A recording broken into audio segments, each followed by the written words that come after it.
Upande wa kushoto unacheza Mohamed Hussein na Elie Mpanzu Kibisawala.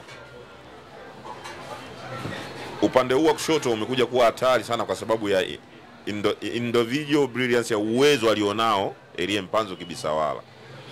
Upande wa kulia wa Simba ubora wake unachagizwa na ukweli kwamba Shomari Kapombe ni mchezaji hatari sana anapovuka eneo kutoka kwenye eneo lake la kuzuia kwenda kwenye eneo la ushambuliaji. Unapata nafasi ya kupata nafasi za uhakika zaidi upande wa kulia kwa kiwanja kwa Simba kwa sababu ya uwezo alionao Shomari Kapombe. Ana uwezo wa kutengeneza clear chance. Nadhani hilo tutakuwa tuko pamoja. Upande wa kushoto kuna Mohamed Hussein, anategemea zaidi kasi yake na kuingiza mipira ndani ambayo inategemea ushapu wa washambuliaji kwanza kwenda kutumia zile na kwenda kuitumia ile mipira ambayo inatengenezwa na Mohamed Hussein. Kwa hiyo Mohamed Hussein naweza nikasema kaja kupata msaada wa Elie Mpanzu Kibisawala. Uwezo wake wa kudrive, kukati in, kuingia kwenda kuleta madhara kwa wapinzani. Kwa hiyo imemfanya hata Mohamed Hussein aonekane upande wake wa kushoto sasa hivi una madhara. Lakini hapo awali Simba walikuwa kiutumia zaidi upande wao wa kulia kutengeneza nafasi za uhakika. Kwa hiyo unakuja kugundua Simba ubora wao mkubwa umetengenezwa na sehemu zao za pembeni. Ukweli ni kwamba kwenye eneo la katikati ya kiwanja wana mapungufu na ndio udhaifu wao ulipo. Yusuf Ali Kagoma, Fabrice Ruamba Ngoma wanajitahidi kiasi cha kutosha. Na ndio maana mechi nyingi zinapokuwa zimeisha, muangalie Yusuf Ali Kagoma anakuwa kakaa chini uwanjani, kachoka. Sababu anatumia energy kubwa, nguvu kubwa kuweza kuifanya Simba iwe salama na kuifanya Simba iweze kupossess. Kwa hiyo unakuja kugundua ule uwezo wa Elie Mpanzu sometimes anakatini anaingia katikati, anaongeza idadi ya viungo kwenye midfield. Hata Mohamed Hussein mchunguze sana, anapenda kutumia hiyo njia ya kuingia ndani, kuongeza uwezekano wa kuwa na namba kubwa katikati ya kiwanja ili waweze kumiliki. Na hiyo yote sifa unakuja kumrudishia nani? Fadlu Davis. Pamoja na mapungufu alionao Simba akaweza kutengeneza Simba ambayo inaonekana ina uwezo mkubwa wa kuhimili na kumchegama mpinzani. Ndio maana anasema viongozi wa Simba wana deni kubwa sana kwa kocha huyu. Kulikoni ambavyo yeye kocha ana deni kutoka kwao. Kwa sababu kwa uwezo alionao na anaouonesha na timu yake jinsi inavyocheza. Kuna watu wana uchumi mkubwa, wana timu zenye uchumi mkubwa na wanaona. Kwa hiyo huenda wakawa na karata ya kutupa kwa kocha kama Fadlu Davis na kuwa na project nzuri zaidi ambazo zinaweza zikamvutia Fadlu Davis. Na mwisho wa siku akaondoka Simba akafuata project. Unajua mtu yeyote duniani huwa anaangalia ule uwezekano wa kuweza wapi nitakwenda kufanikiwa nionekane zaidi. Kwa hiyo Simba ndio maana anasema wana deni kubwa. Wanahitaji baada ya msimu huu kuwa umeisha wakae naye chini wamuoneshe wapi mwelekeo wao ulipo. Na sio mwelekeo wa maneno ambao unatekelezeka. Ili kumshawishi yule mwalimu aweze kubaki ili uweze kutengeneza Simba hatari zaidi huenda kuwahi Simba zote zilizowahi kutokea kulingana na uwezo wake mkubwa wa kufundisha mpira uwanjani. Sasa hivi coach Fadlu bado ana jukumu lingine zito la kuivucha Simba hatua nusu finali. Mchezo wa nyumbani kashinda. Tarehe 27 yuko ugenini kule South Africa. Anakwenda kuchuana dhidi ya Stellenbosch ambao tayari mchezo wa nyumbani yuko mbele Simba kwa advantage ya goli moja. Pengine mchezo huu unakwenda kutazamia vipi na kwa aina ya Simba ambavyo ulivyoweza kuielezea? Mchezo huo nafikiri utakwenda kuwa mchezo mgumu kwa sababu ya matokeo ambayo yamepatikana nyumbani. Unajua matokeo yaliyopatikana nyumbani ni mazuri kwa klabu ya Simba. Lakini pia vile vile yanatamanisha kwa mpinzani ambaye unakwenda kukutana naye. Kwa sababu akijaribu kuangalia akipiga mahesabu kwamba kapoteza goli 1-0 ugenini, anaona anacheza nyumbani, ana uwezo wa kupindua meza na kweli kimahesabu ukiangalia wanaweza. Kwa hiyo inamtamanisha yeye na kupata hope na wale wachezaji wake akiweza kuwahamasisha vizuri wanaweza kukuletea shida kubwa sana kwenye mechi ya marejeano. Kwa hiyo ni mchezo ambao ukiutizama uko very tricky kwa Simba. Nachomaanisha kwamba Simba wanatakiwa wawe makini sana, wacheze kwa umakini mkubwa sana. Ikiwezekana mchezo wa marudiano Simba wanatakiwa wawe wa kwanza kupata goli na wasiende kucheza mfumo wa kujilinda. Hiyo itakuwa ni hatari sana. Wasimkabidhi mchezo mpinzani wao kwa sababu hata ukimwangalia aina mpinzani wanaocheza naye sioni kama ana uwezo mkubwa uwanjani kuwazidi wao. Ila ukienda kumkabidhi game yeye maana yake unakuwa umemkabidhi hatima yako kiwanjani. Na wachezaji wale wengi nikiwatizama waliopo pale wana wachezaji ya makundi mawili. Wana wachezaji vijana na wazoefu. Ukienda kuwakabidhi game uwanjani wanaweza kutumia hiyo karata wakakuadhibu. Lakini ukienda kuwaweka under pressure maana yake wale utakuwa unawaongezea hofu kadri mchezo unavyoendelea.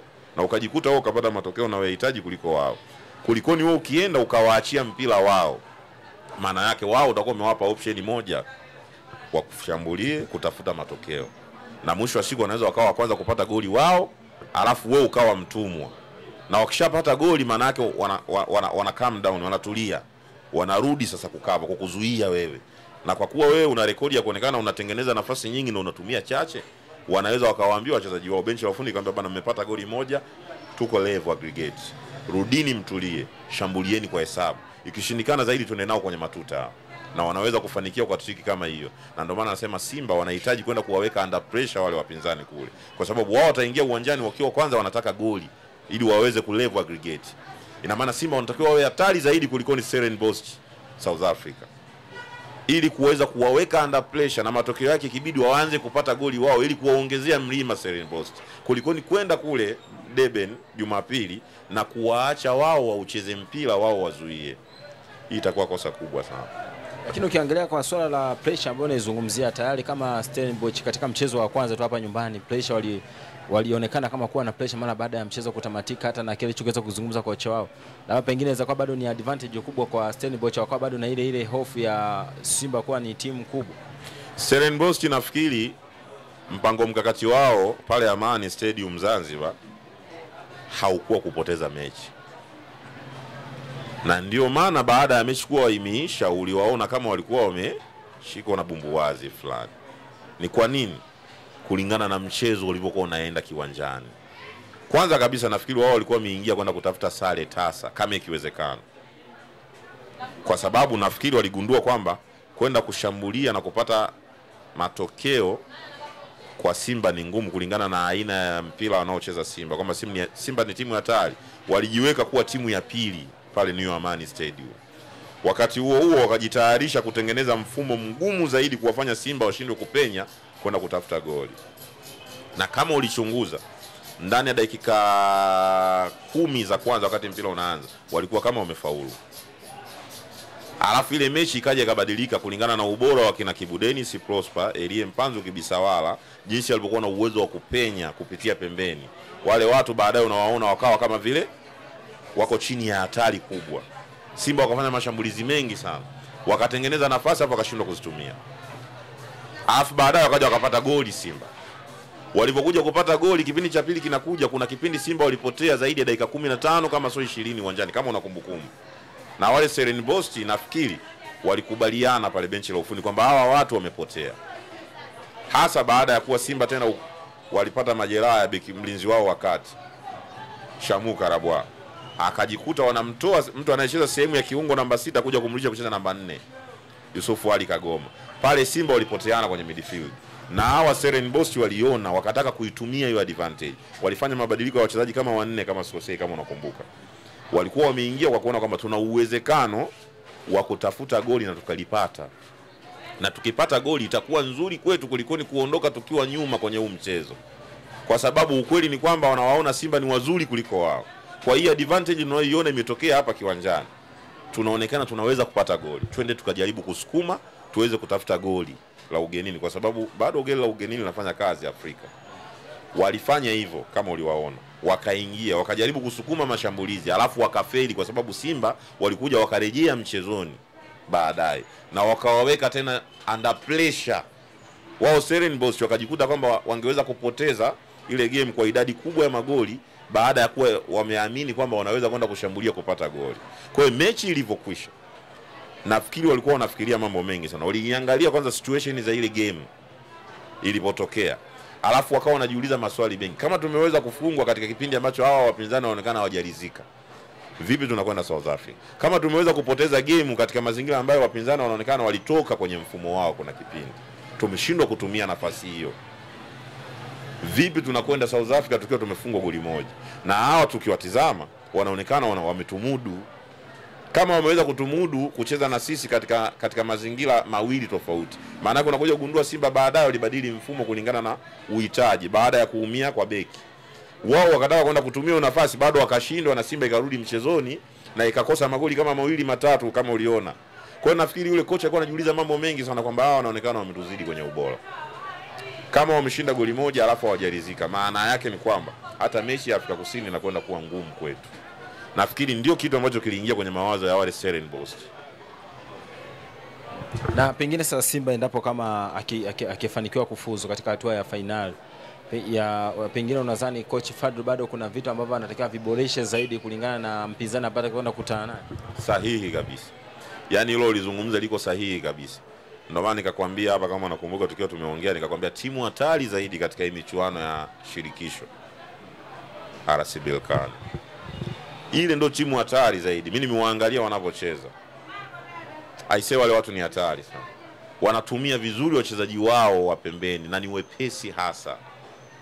Wanacheza mipira ambayo nikiitizama ni hatari kwa timu yoyote ambayo wanaweza kukutana nao. Hata baadhi ya timu ambazo zinacheza Champions League wanatupa mipira mingi nyuma ya walinzi, na wana uwezo mkubwa wa kuigombania ile mipira.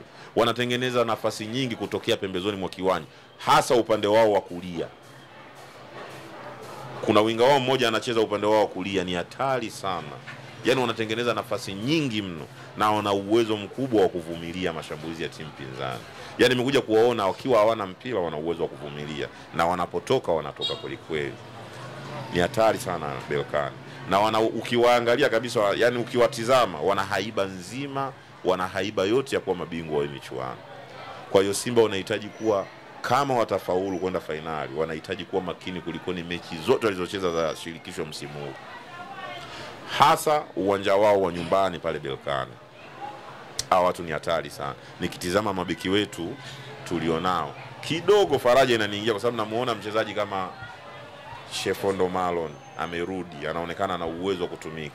Kama anaweza kuwa fiti katika mchezo huo wa Berkane, ni muhimu sana kumpata beki kama Chefondo Malon, kwa sababu wale wanaonekana wana mipira ya kukimbizana na mabeki kwa kutokea pembeni. Ni ngumu sana kwa mlinzi mzito mwenye uwezo wa Shamu Karabwa kuweza kupambana nao wale kwenye uwanja wao wa nyumbani kwa aina ya mipira ambao wanayoitumia. Ni watu hatari sana. Wanahitaji beki mwenye uwezo wa kasi na nguvu kuweza kuwazuia wale upande huo wanaopenda kuutumia, hasa ule upande wao wa kushoto ambao sisi kwetu anacheza Mohamed Hussein, upande wao wa kulia. Anahitaji mtu atakayecheza kwenye role ile, na ndio ambayo namba ya Chefondo Malon, kulingana na ile quickly alionayo, yani ile kasi alionayo, nguvu alionayo, determination alionayo. Ana uwezo mkubwa wa kuweza kusaidia na kupunguza madhara katika upande ule. Kulikoni tukicheza na beki aina ya Shamu Karabwa, tutakuwa katika hatari kubwa sana. Simba wanapaswa sana kufanya umweki yao vizuri kama watafuzu kuingia fainali hii. Huenda yakajirudia ya vilabu vya Tanzania kuwa na uwezo wa kufika fainali na kukosa uwezo wa kushinda fainali. Fainali ni mchezo mwingine, hasa unapokutana na timu za kaskazini. Wenzetu wanakuwa serious kila hatua wanayovuka. Timu kama hii ninaizungumzia na aina ya ubora walionayo, wana wachezaji wazuri katikati ya kiwanja, defensive midfield wako vizuri, uwezo wao kushambulia wako vizuri, golini nikiwatizama mabeki wao wazuri. Wakifika fainali wanaongeza umakini mkubwa sana. Kwa hiyo ili nyinyi muende mkawakabili, ni lazima mtengeneze umakini mkubwa sana, hasa timu inapokuwa haina mpira. Kwa sababu Simba inaonekana imetengeneza uhatari mkubwa na wenyewe pembezoni mwa kiwanja. Mkiweza kudhibiti mipira yao ambao wanaitupa nyuma ya mabeki, na bado mkaomba Mungu wachezaji wenu wanaocheza katika roli ya pembeni wakao wameamka vizuri, wanaokuwa wepesi, wana uwezo wa kutengeneza madhara katika timu pinzani, mnaweza mkapunguza makali ya watu kama hao. Lakini kama mtaamka vibaya, watu wenu wa pembeni wacheze mpira afu wawe wiki, wawe wadhaifu, na bado kwenye safu ya ulinzi muwe dhaifu, hamjajipanga vizuri, hamjatengeneza mfumo mzuri wa kuweza kuwazuia, wanaweza wakawazuru na mechi wakaimalizia pale pale Berkane nyumbani kwao. Sawa, tumaliza na ila hapa. Simba tayari kwa hatua ya ligi ya mabingwa, ukiweza kuangalia na NBC inavyoelekea mwishoni, tayari tuseme tayari amekwenda kuqualify kucheza ligi